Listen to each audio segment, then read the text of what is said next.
This one. First power on the radio, then put the battery and the power switch here. Power it on. That's the power switch. Then you can start driving. So the light, this switch. Light on, off, on, and sound. This switch. Push down and put middle.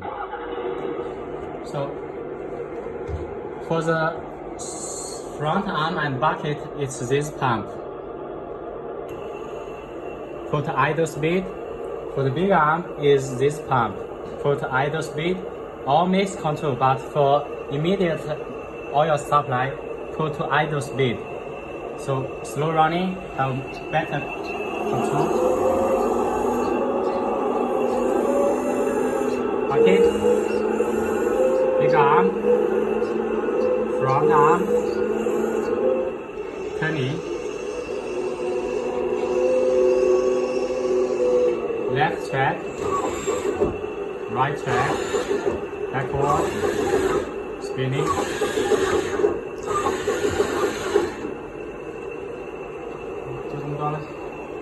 After, so big pump, big arm pump stop.